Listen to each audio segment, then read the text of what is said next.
What is up, West Forsyth High School cross country? It's Coach G here.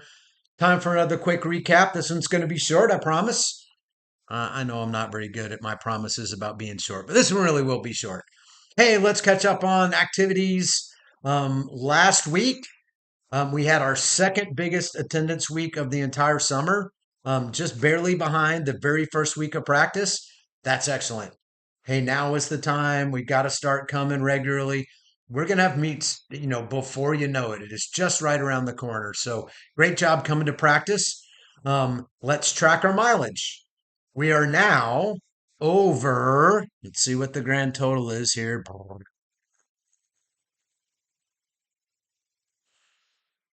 right, so much for keeping it short. 6,556 miles.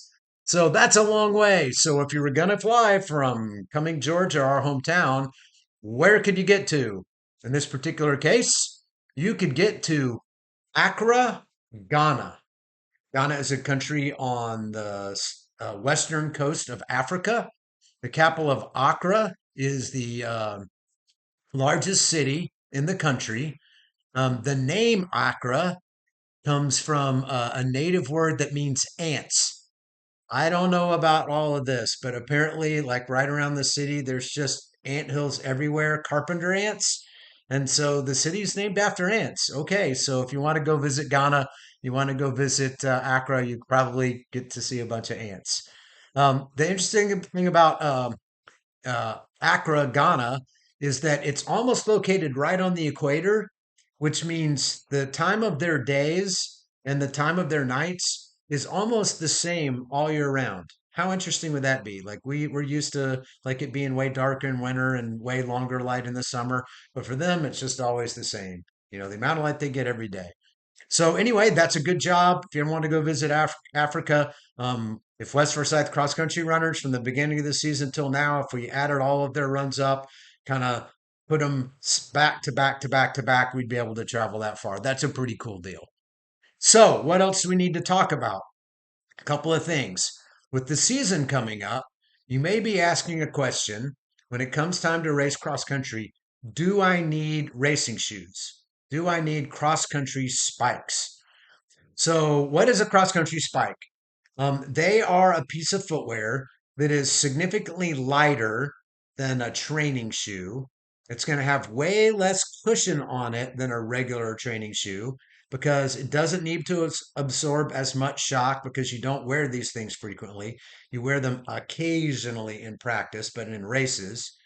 Um, but what are the advantages besides being super lightweight, which is good, right? If you're going to run a race, and I said you've got an option to run a race, and I'm going to strap a few extra ounces around your ankle, or we can take them off, you would say, like, yeah, get those extra ounces off my ankles. I want to be light, I want to be fast. So, cross country racing spikes will do that. The other thing that they do is that on the bottom of the shoes, that's why they call them spikes, they have these little pointy metal things which allow you to have better traction on courses where we're going to run where there's grass, where there's dirt, and especially if it kind of we get one of those courses where it rains a ton and we get a whole bunch of mud in there. If you're running in regular training flats, you can just kind of get to be like you're in one of those cartoon animals and you're just kind of going whoop, whoop, whoop, whoop, and spinning. But with these spike shoes, you'll get a little bit more traction. So does everybody run in spikes and does everybody need spikes? You don't have to have spikes for cross country. And if you're a pretty new athlete, and if the primary reason you're doing the sport is just to stay healthy and hang out with your friends, and you're really not on a mission to just like absolutely be, a rocket ship and see how fast you can run, then your regular everyday training shoes will be fine. They might be a little slippery in the mud, but it's, not a health risk. It's not a health hazard. You're not going to like fall down and hurt yourself. But if you're an athlete who aspires to try to see, just how quick you can be, if you're somebody who thinks that you might be able to meet our lettering times, so lettering times for girls is under 23 minutes, lettering time for guys is under 19 minutes, then track spikes, cross country spikes, they're really interchangeable these days. If you go to a running specialty store like Big Peach, They may try to sell you a cross country spike, which has a little bit more padding, a little bit more protection and cushion, a little bit more traction on the bottom. But the same spikes that a lot of the kids use on the track work equally well for cross country. But if you go to one of those stores and they want to sell you some cross country or track spikes, it will be an advantage. It will help you to run a little bit faster. What should you expect to pay for a pair of spikes? And I know these training shoes are not cheap these days. Like it's hard to get away spending much less than like 150 bucks on a pair of training shoes, and they wear out every 3 to 500 miles. So another expense involved with the sport. Not as bad as some other sports. Your kids could play hockey. Um, Pretty much the range for a cross country or track spike goes anywhere from about 50 or $60 for kind of an entry level shoe, all the way up to like 160, maybe $170 for like the fanciest, most high end, high performance track or cross country spike that's out there that's available.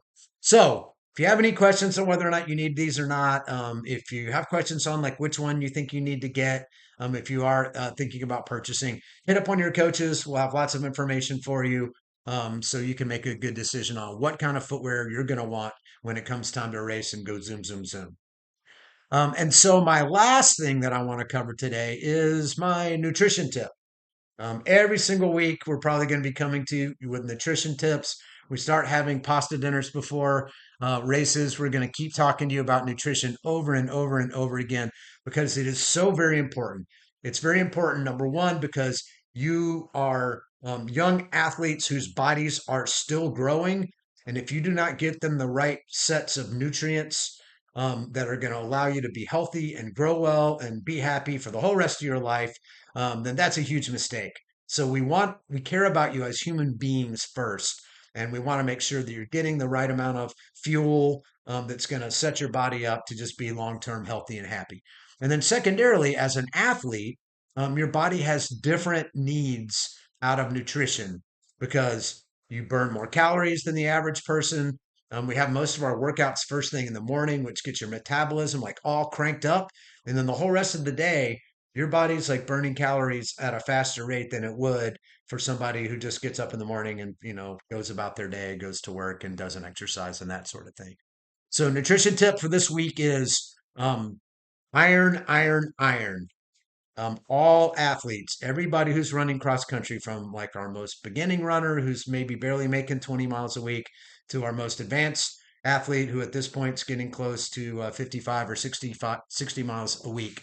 You need to make choices, make choices to get food in your diet that is high in iron. Um, the reason why you need food that is high in iron in it is because iron helps make your blood really healthy. When your blood's really healthy, it grows lots of red blood cells. Those red blood cells carry oxygen to your working muscles, and that's really what the whole sport of running is about, is how can we find ways to process that oxygen, get it to your working muscles so that you're capable of sustaining sort of the best pace that you can carry over a 5K race. So, red meat's a great choice. Some people will choose not to do that for dietary reasons. We get that. Green leafy vegetables like spinach have a lot of iron in it, but you have to eat a whole bunch of it for your body to really be able to absorb it.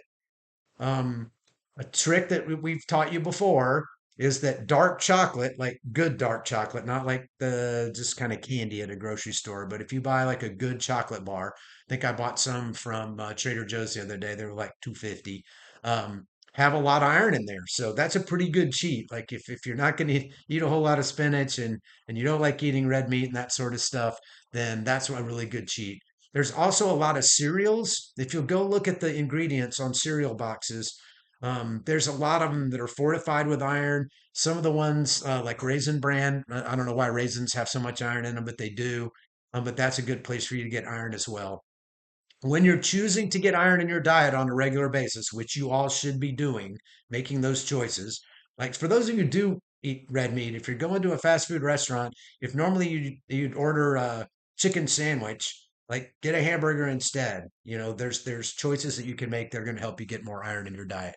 Um, But for getting that iron in your diet, you also need, at the same time when you're consuming that iron, you need to get vitamin C. You need to have a source of vitamin C that goes along, and it helps that iron get used and bonds to where it just doesn't become something that, you expel through other processes.